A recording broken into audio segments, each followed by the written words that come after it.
Your brain is incredible. The fastest supercomputer in the world processes data at 54.902 times 1 quadrillion floating point calculations per second, and it can't even come close to the processing power of the human brain.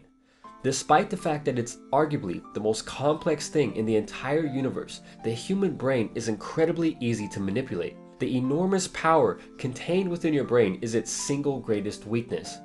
If used correctly, a few subconscious techniques can allow you to persuade anyone and get almost anything you want. But before we proceed, I must warn you to never use these techniques for evil purposes. Before you can start persuading anyone, you need to know that the human brain consists of two parts. You have the conscious mind and the subconscious mind. Your conscious mind is like an adult, and the subconscious mind is like a child. You can think of the conscious mind like the gatekeeper for the unconscious mind because it's designed to filter information before it reaches your unconscious mind.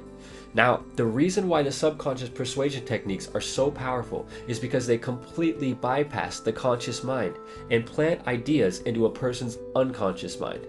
In other words, they slip in secretly while the conscious mind is distracted. Subliminal means below the level of the conscious mind. There are lots of videos on YouTube talking about how the biggest companies in the world are using subliminal messages to get you to buy their products. If you're wondering if this is true, the answer is yes and no. Maybe you've been to Disneyland. Many of us went there when we were little kids. While you were walking around the park, you probably never realized that you were being targeted with subconscious persuasion. Now, this is crazy. Disney World actually places vanilla on cookie sheets and heats the vanilla in an oven. This causes people passing by to smell cookies, which makes them go to the cookie shop and buy fresh cookies. The fresh cookies for sale aren't made where the vanilla smell is coming from.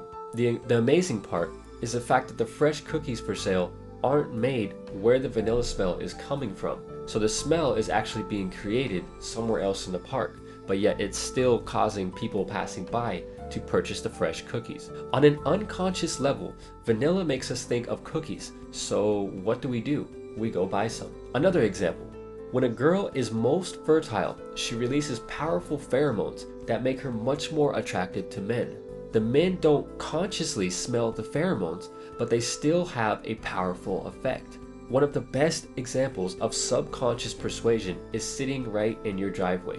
It has 4 wheels and it probably features your favorite color. We all know that people tend to buy animals that look like them. Well, the same is true for cars. When shopping for cars, most people walk over and get a good look at the front of the car. Have you ever looked at the front and thought about how much it looks like a human face? As humans, we naturally try to find a face in everything, including cars. The companies that make cars know this, and they purposely design the grille or face of a car a certain way. In fact, if you look at the most exotic cars, the headlights and grille are designed to look like an angry face because anybody who's purchasing a super fast car wants it to look angry. One of the most powerful subconscious methods of persuasion is called framing, and it's based on a cognitive bias that controls the way a question is framed. For example, imagine you're trying to get someone to loan you money for something. There are 2 ways that you can ask the same question. Now, question A might go something like, hey, can you loan me some money because my rent is due and I really enjoy living in this apartment? Question B might go something like, hey, I need money or I'm going to get kicked out of my apartment. The difference is that one question is positive and one is negative. In other words, people will react in different ways depending on how you frame the question. If you ask the question in a positive way, the other person is more likely to say yes because people tend to associate risk when the question is framed in a negative way. Another subconscious technique for persuasion is called mirroring, and it's so simple to do. When trying to persuade someone, all that you have to do is mirror their body language, movements, tone, and mood. A lot of people make the mistake of thinking that mirroring is just matching the position of their hands, but it's really altering yourself to match their current mood, tone of voice, and posture. When mirroring, make sure you don't mimic their movements immediately after they move. Give a few seconds of rest in between. If you want to persuade anyone, timing is key. Studies show that people are more agreeable and submissive when they're mentally fatigued, so a good time to ask might be shortly after they're finished working.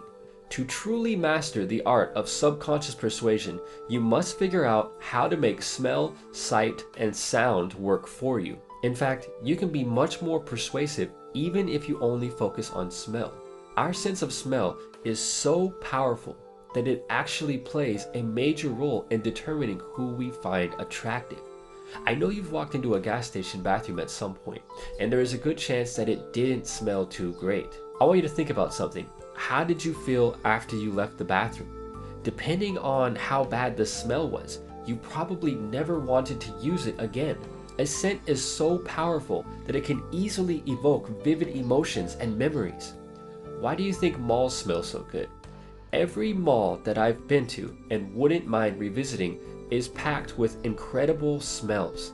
From the moment you walk in, your sense of smell is bombarded by lovely scents from the Cinnabon store in the food court. And if you don't smell the fresh cinnamon rolls, there is no way to avoid the scent of the brand new clothes and shoes. How many times have you went to the mall not planning on buying anything, and once you walked into the Hollister store or somewhere similar, the amazing smell caused you to leave with several bags full of products?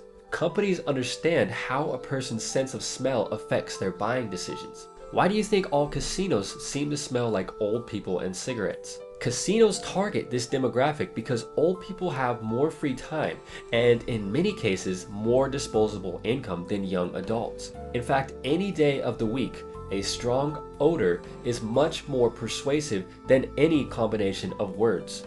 Even though our brain has over 1,000 receptors to detect the tiniest components of any scent, we always classify the scent as being pleasant or unpleasant. It's really that simple. So the question is, how can we use scent to subconsciously persuade anyone? This is where you need to get creative, but let me give you a simple example. Imagine you want to take your girlfriend to see the new Alien movie, but she'd rather take a bubble bath and watch Orange is the New Black. To subconsciously persuade her with a scent, throw a bag of popcorn in the microwave just before she gets home and throw it away somewhere where she can't find it. When she walks in, the smell of the popcorn will fill her head and she'll think back to all of the great times you guys have had at the movies. The emotions will make her more likely to say yes when you pop the question. This is the same reason why a splash of high-quality cologne can instantly make you more attractive. Over time, cleanliness has been tied to attractiveness, so if you smell good, you're perceived as more attractive. The power of a strong scent can work wonders, but things the eyes can see can be just as powerful. Let's say you want to pop the question and ask your girlfriend to marry you. You could always do it at home in your house with gray clouds outside. And if she really loves you, I'm sure she'll say yes. But imagine you ask the same question on a beautiful sunny day while standing at the top of Mount Everest, if that's even possible. People are more likely to say yes when they're in a good mood and feeling positive emotions. And by filling their sight with things that make them feel good, you can subconsciously persuade them to get what you want. An easy way to do this is to change the environment where you plan to ask them. Maybe you need to borrow some money from your parents, and some of their best life memories took place in a bowling alley. Getting them to loan you money could be as simple as asking them while playing in a bowling alley. Techniques for subconscious persuasion occur below the threshold of human consciousness. This means the message or influence is sent directly to the unconscious mind without the conscious mind knowing about it. Did you know there's actually a cologne that smells like money? Think about how effective this scent could be when your persuasion revolves around money or getting someone to buy something. The next time you're totally broke, but you need to feel like you're rich, just splash on some money cologne. Sound can also be used to subconsciously persuade a person. Think about your uncle and how much he likes Jimmy Buffett. The next time you need to borrow his guitar, pop the question in a room filled with the scent of beer and cigars, and make sure to have Margaritaville playing in the background. Another sneaky form of subconscious persuasion is called anchoring. Imagine you see a commercial on TV for a program that teaches you how to invest in real estate. You have absolutely no clue how much the program is truly worth. Psychologically, when a person doesn't have enough information about something, such as a real estate program, he will give weight to the first bit of information introduced to him. The commercial tells you that other similar programs sell for $500, but for today only you can get it for only $99. By introducing the $500 amount, the commercial is setting an anchor in your head and ultimately influencing how much more money you're willing to spend on the program. As powerful as our brains are, they are very easy to persuade with subconscious techniques. Once you master these techniques in creative ways, you should be able to persuade anyone to get what you want. The reason why these tricks are so effective is because they completely bypass the conscious mind, so there is absolutely no resistance. It doesn't matter if you're trying to sell an expensive product for a large commission or just trying to get your parents to let you stay out longer. These tricks work, and they work well. Persuading somebody doesn't have to be difficult. You just have to know how to pull the strings of the subconscious mind. And with that said, until next time, thanks for watching.